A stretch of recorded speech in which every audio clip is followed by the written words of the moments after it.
Yo,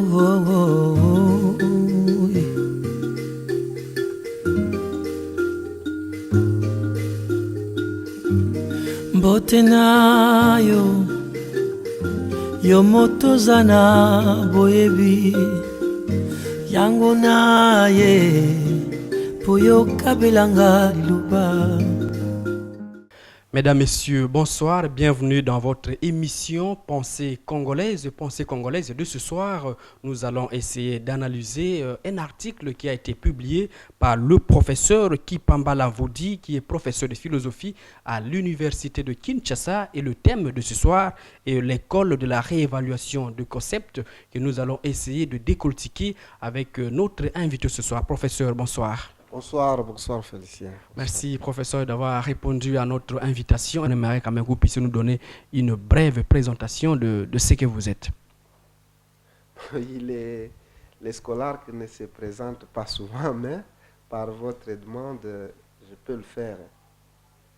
Je suis Kipambala Vodi, né à Koshibanda, et j'ai fait l'école primaire à Lac-Machi, l'école secondaire latin philo à l'Institut Ufuta ex-collège Saint-Jean-Baptiste.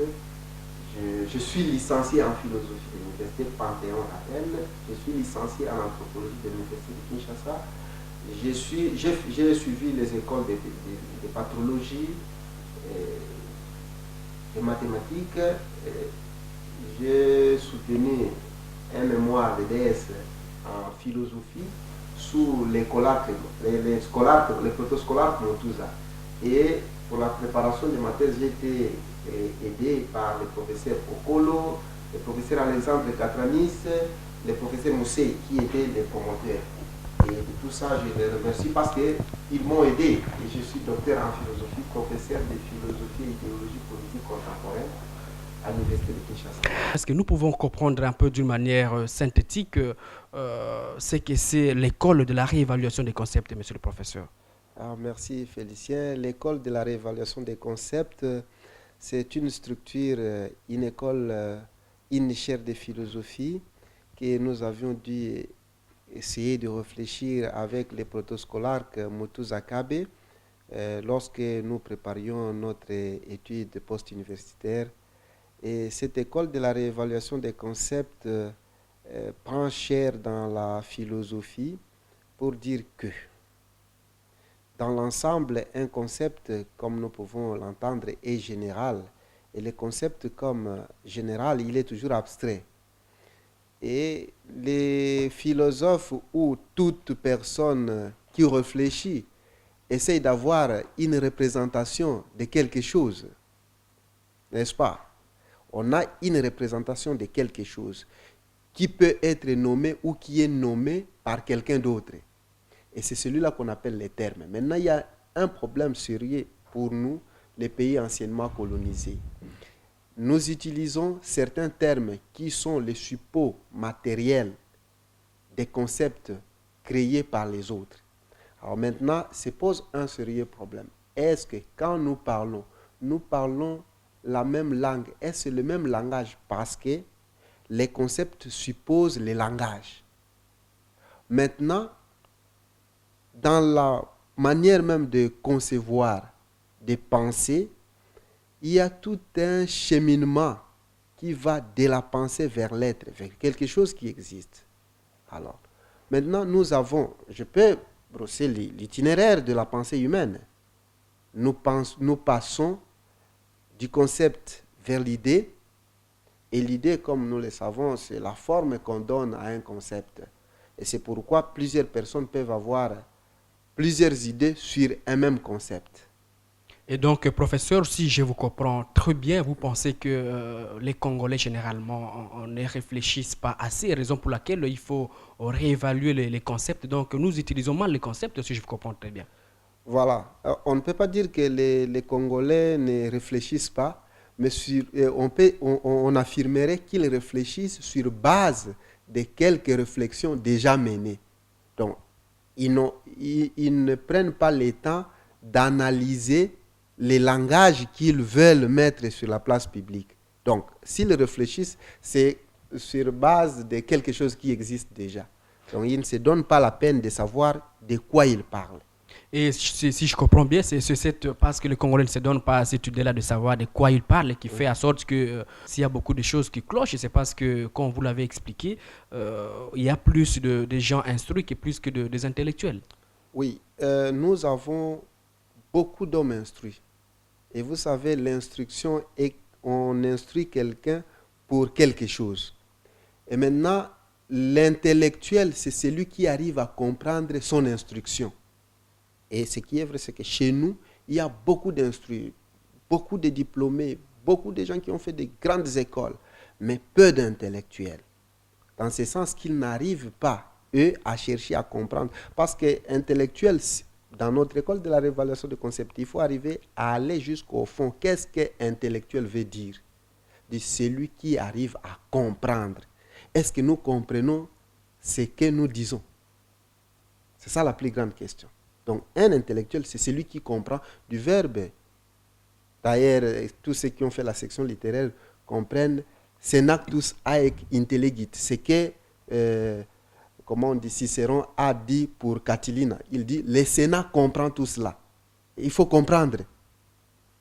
Et professeur, si nous pouvons connaître exactement qu'est-ce que vous reprochez à la classe intellectuelle congolaise, parce que quand vous créez, vous parlez de la réévaluation des concepts, qu'est-ce que vous visez concrètement?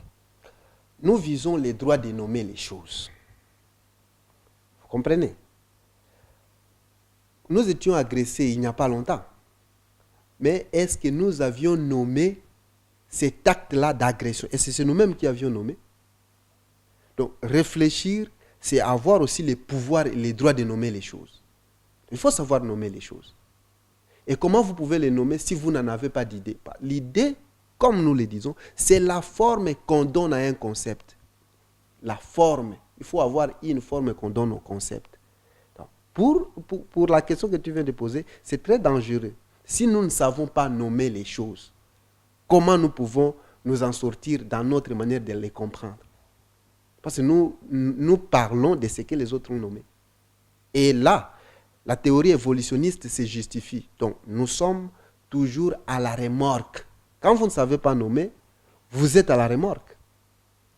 Mais c'est curieux ce que vous dites, professeur. Quand vous ne savez pas nommer, vous êtes toujours à la remorque. Alors qu'il y a, s'il faut prendre les choses, s'il faut parler de la gestion du pays, il y a des choses qui sont nommées, il y a des choses qui sont dites clairement par les autorités. Mais comment vous pouvez justifier cela et être à la remorque de la chose? Voilà, je donne un exemple. Le chef de l'État dit la révolution de la modernité, n'est-ce pas? Et combien de gens se sont donné la peine de chercher à savoir ce que ça signifie? Combien?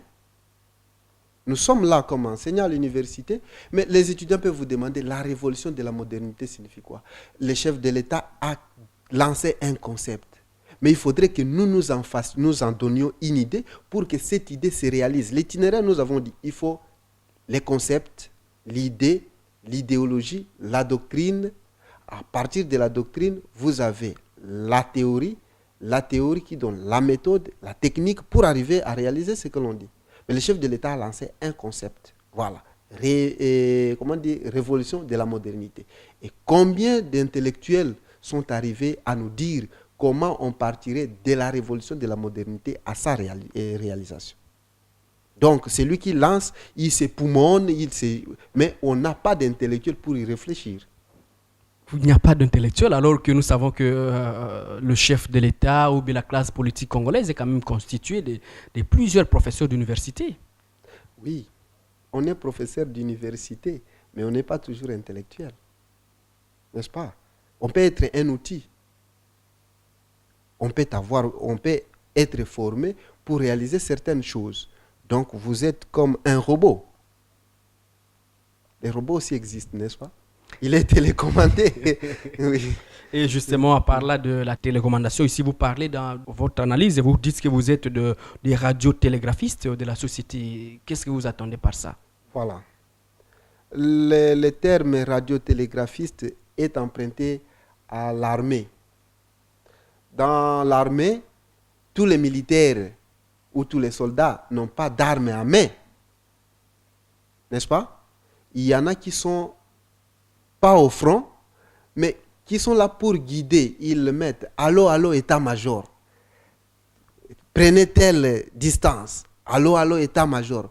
Prenez telle position. Et l'intellectuel, c'est celui-là qui prend la possibilité de faire les relais entre la base et les fronts.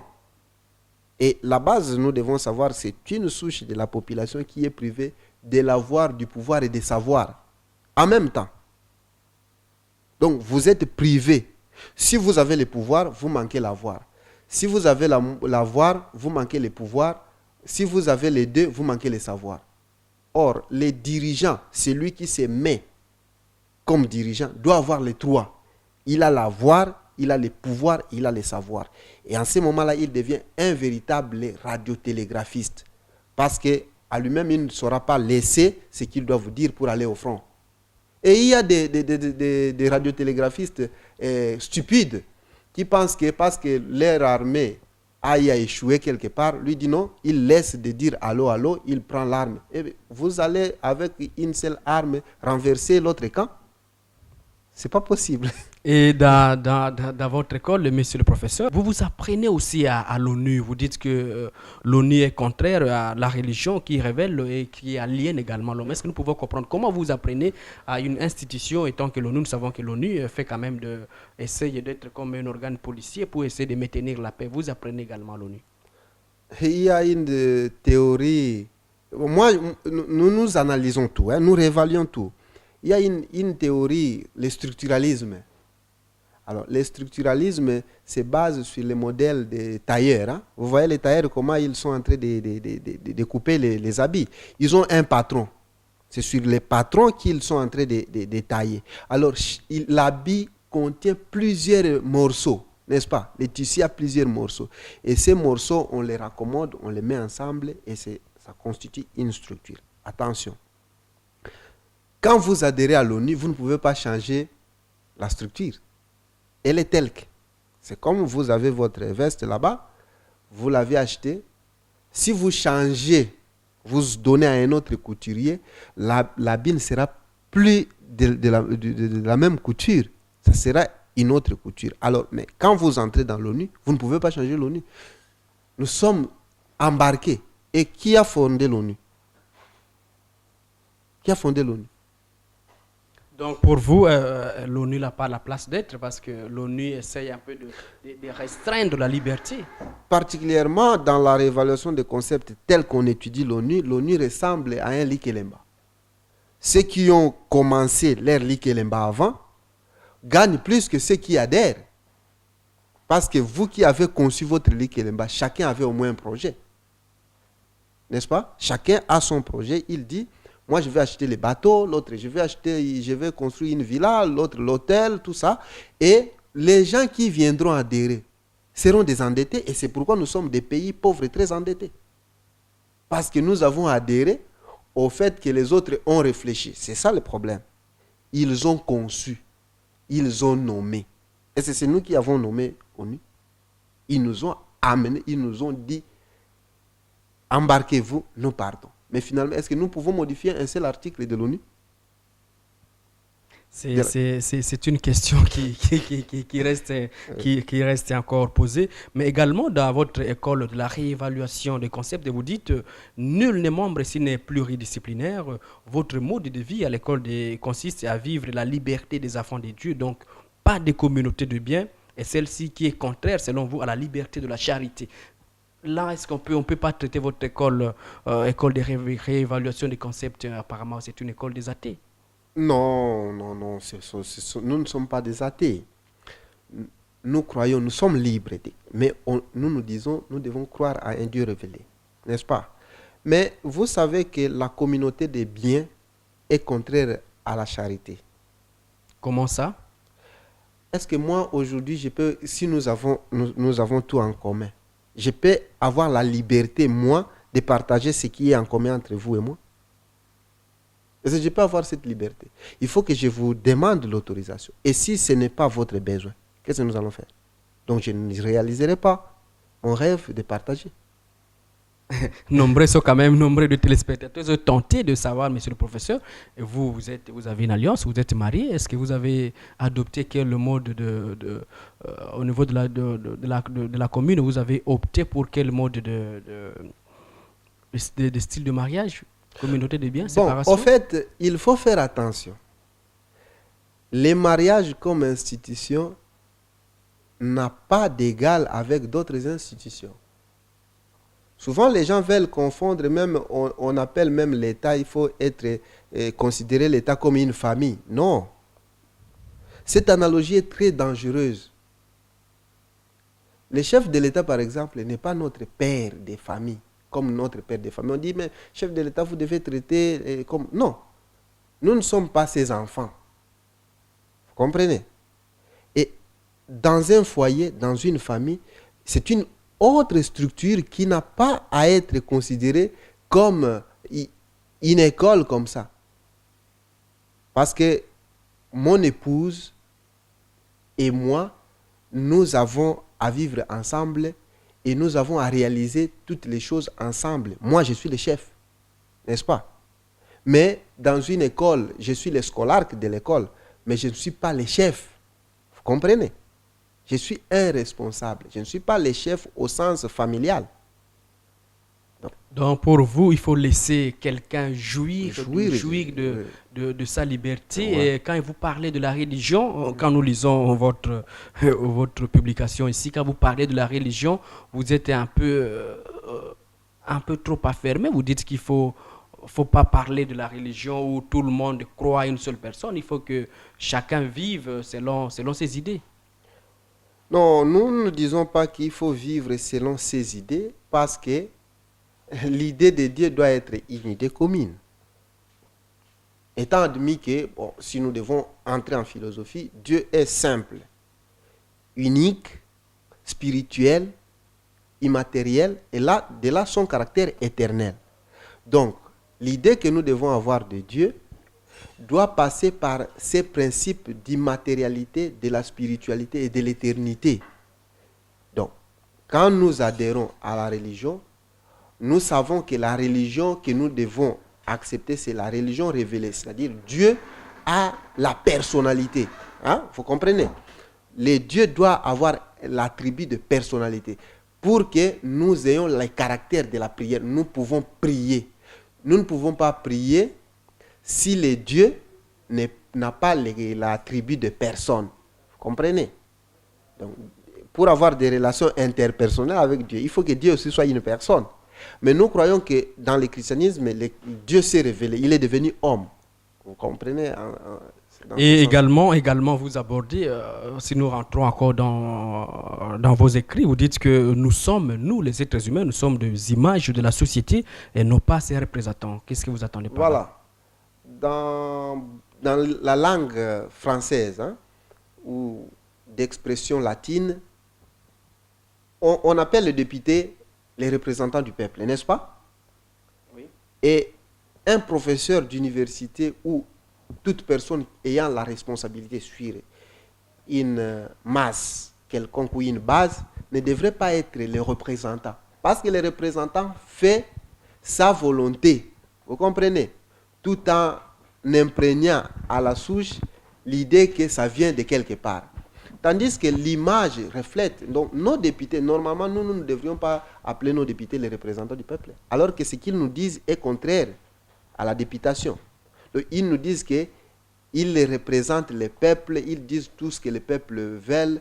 Mais est-ce que, prenons l'image et l'exemple de la France, est-ce que la population française est pour l'homosexualité? Mais les représentants ont décidé. Mais si ils étaient leur image, ils devraient refléter ce que la population pense. Est-ce que, monsieur le professeur, vous avez quand même des adhérents dans votre école de réévaluation du concept? Oui, l'école est remplie de beaucoup d'étudiants, de beaucoup d'assistants et chefs de travaux. Et il y a beaucoup de professeurs qui font partie de l'école. Nous avons le protoscolarque lui-même, Moutouza Zakabe. Nous l'appelons protoscolarque parce qu'il est celui de qui les principes comme l'argument qu'il donne tient principe. C'est pourquoi il est appelé premier scolarque. Proto-scolarque signifie premier scolarque. Donc, les scolarques, c'est celui dont les commentaires tiennent principe. Donc, dans une école, dans notre école là, il y a les protoscolarques qui, lui, il voit l'école qu'il a dû penser. Moi, je la matérialise. Et c'est pourquoi je porte le titre de scolarque. Et vous pensez quand même que vos idées sont très bien accueillies dans la société? Voilà, il ne faut pas penser que la société, c'est comme nous venons de dire, la société est divisée en plusieurs couches, n'est-ce pas? D'abord, nous, avec d'autres intellectuels ou d'autres diplômés, nous sommes déjà en conflit parce que nous annonçons quelque chose qui est à contre-courant, n'est-ce pas? Mais il faudrait maintenant que nous, par notre recherche, qu'il y ait une petite lumière qui va jaillir avec les autres, parce qu'il y en a qui croient que l'Afrique ne peut pas émerger sans l'Occident, par exemple. Vous voyez? Mais nous croyons que l'Afrique ou les Congo émergera avec ou sans l'Occident. C'est une idée que vous venez de lancer, que l'Afrique va émerger avec ou sans l'Occident. C'est une idée que je pense qu'il y a des téléspectateurs qui vous suivent et qui pourront peut-être adhérer à votre école. Et comment où est-ce on vous retrouve si quelqu'un veut adhérer à cette école de la réévaluation des concepts? L'école se retrouve à l'université de Kinshasa, dans les bureaux même du protoscolarque Muthuza, où moi aussi je partage avec lui le même bureau. C'est au numéro 12, local 12, au rez-de-chaussée à l'entrée de la faculté des droits, faculté des lettres. C'est là que vous pouvez nous trouver. Monsieur le professeur, avez-vous, c'est une très grande publication que vous avez, vous avez également produit plusieurs livres, notamment la Constitution est-elle une loi de composition interne? Est-ce que nous pouvons avoir... Ça, c'est pour le professeur Muthuza. Une idée là-dessus? Bon, ce livre-là est l'ensemble des réflexions que j'ai menées pour la soutenance de ma thèse. Je pose la question au protoscolarque Muthuza. Je lui pose la question. Muthuza, la Constitution est-elle une loi de composition interne? Parce que lui a écrit, n'est-ce pas? Et je lui pose la question. Est-ce que ce livre a été publié au moment où on parlait de révision constitutionnelle, il y avait beaucoup de choses. Mais je lui pose la question. Vous, Muthuza, est-ce que la Constitution est-elle une loi de composition interne? Là, j'ai posé cette question pour que même les élèves de l'école secondaire qui connaissent la loi de la théorie des fonctions puissent arriver à comprendre que la Constitution, si elle est une loi de composition interne, c'est que tous les membres d'un État devraient être sous une même autorité et partager les mêmes principes. Merci bien, monsieur le professeur. Mesdames, messieurs, c'est également la fin de votre émission Pensée congolaise ce soir qui a reçu pour vous le professeur Kipambala Mvudi, professeur de philosophie à l'université de Kinshasa. Au revoir. Merci, professeur, d'avoir répondu à notre invitation.